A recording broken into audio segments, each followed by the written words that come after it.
Hi! Just wanted to make a video today.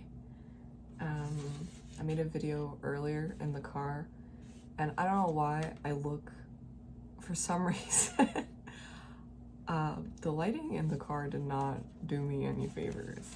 So today I want to talk about something that's been on my mind for a better part. Well, there's a lot of things kind of meandering in my mind all the time, but one of which is self-help. So this kind of epidemic of self-help garbage, if you would say, if you could say that seeps into media, and this like absolute focus on enhancing ourselves as best as we can. There's this kind of perpetual idea being thrown around that we are not good enough, right? Like, we're suffering with, this is something like I kind of touched on in my other video, but there's something about society or the culture right now that pushes the idea that we are not good enough. It's not necessarily society's fault, and it's not necessarily entirely its fault or our fault, really. It comes down to how we consume media, right? Just because we have so much access to so many things that could possibly exist, our mind gets clouded with this judgment towards ourselves constantly, right? Because we just compare ourselves to what we see. And that's why we're struggling so much with the depression epidemic right now, because, well, we're not as social, we're a lot more introverted, we're a lot more socially anxious, we're a lot more lonely. So there's this like loneliness epidemic that's happening. And I think a lot of that stems from, obviously from social media, and this isn't like a novel idea, but it's true, right? And so because we feel defective by comparing ourselves to things that we see, we often seek guidance. There's a lack of community and guidance as well. I've felt the sense of being defective for a long time, basically since high school. And the older I got, the more I started intellectualizing it, and more so thinking how I can fix it. How can I fix this emptiness that I feel? I don't know about you guys, about you, or I imagine that a lot of people like me who might feel this sense of purposelessness or emptiness would go towards self-help because we need some sort of guidance in some way. Someone or something telling us how to be happy. I picked up this book, okay? Ikigai. A lot of these self-help books that I've read kind of revolve around the same type of concept. It always roots back to mindfulness, right? And being present with your joy. So that's kind of like the basis of most self-help on a spiritual level, right? So the Ikigai basically encompasses like 4 concepts together. So the Ikigai is basically like your purpose, essentially, your purpose to live. This purpose that you gain makes it feel like you're not really working, because as long as you follow your purpose, this is what you're meant to do. And it shouldn't feel tiring, or it shouldn't feel like work. It should just be interconnected with who you are. And it's something that's very internalized. It's an idea that's very internalized that you can only really feel by doing. So a part of this book that I found interesting is the idea of flow. And this was also talked about in one of my favorite books, The Power of Now. Hold on. This one. And it's the idea of working or doing or finding something that you can do without feeling like you're losing, like while being lost doing it. In essence, by wasting time. But it's not really a waste, but you just get so engulfed in what you're doing that you just don't realize that time passes. And so that's kind of like a sense of flow, right? So let's say you're really into painting, like you're doing a painting and you're so focused on that painting that you just really get into it and you just don't see time fly by.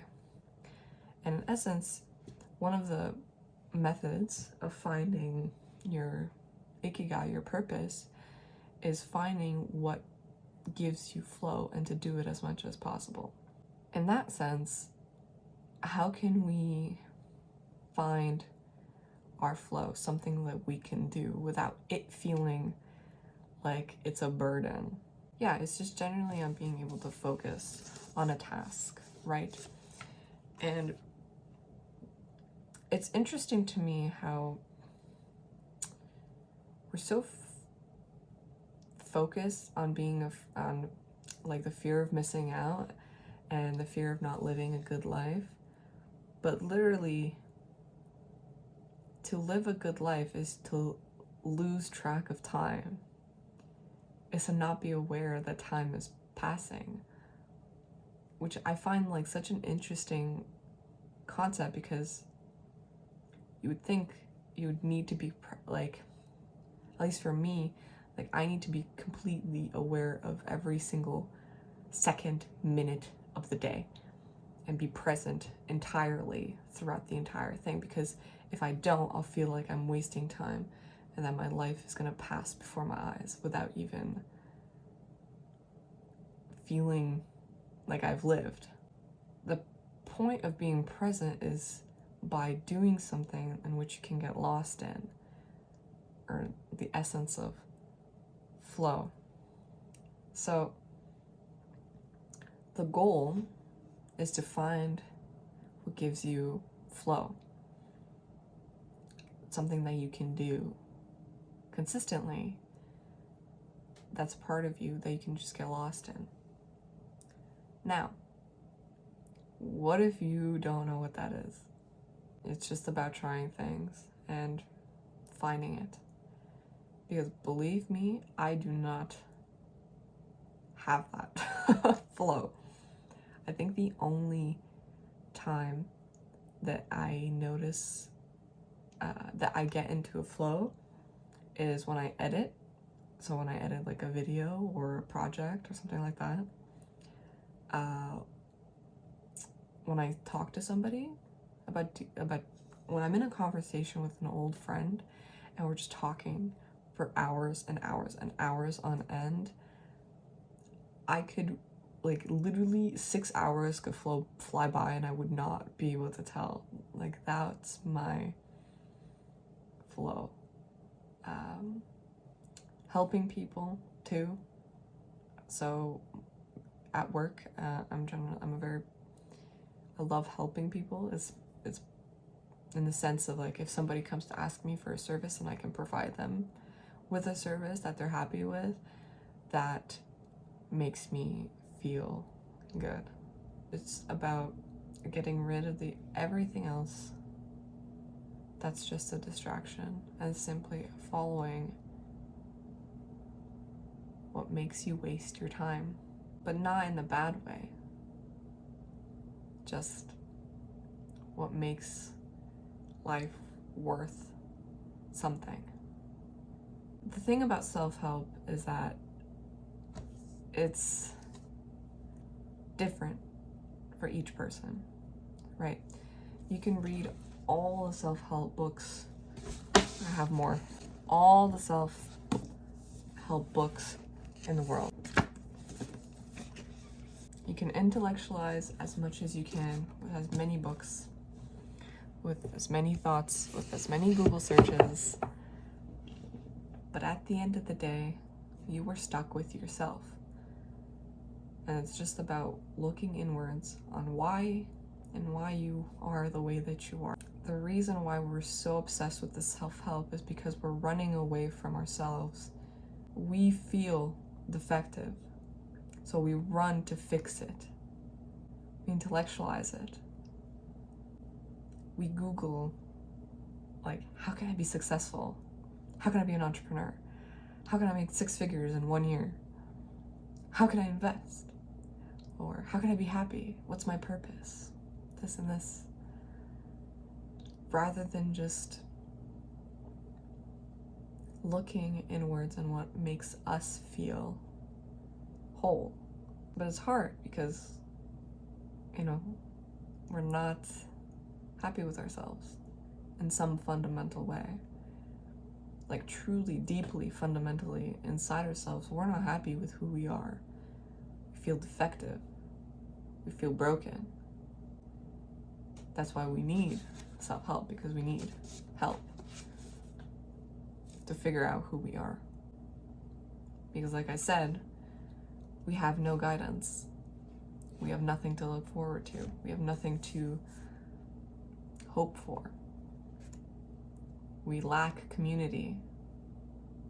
We feel misunderstood more than ever, and we misunderstand people all the time.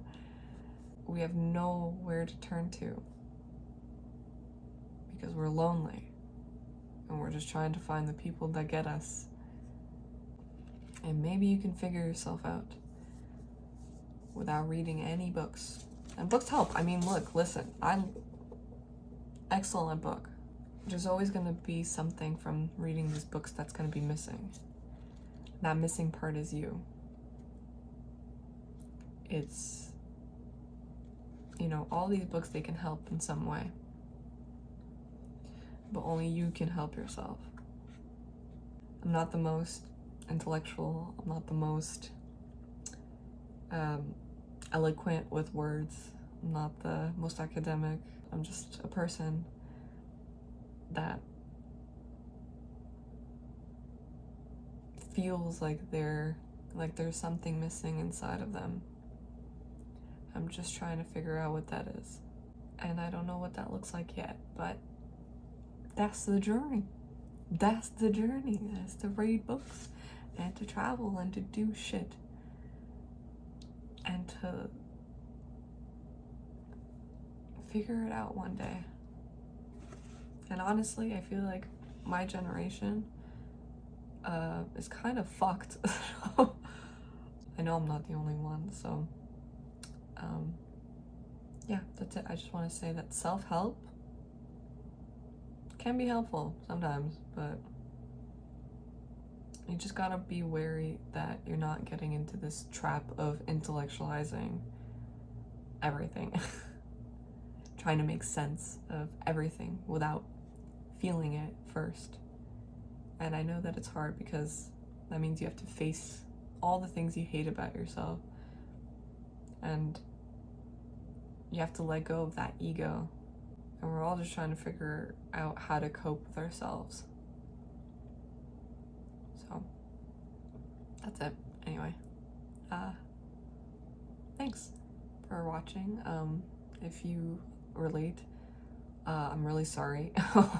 Honestly, I'm really sorry because it's not fun. So, yeah, that's it. Thanks. Bye.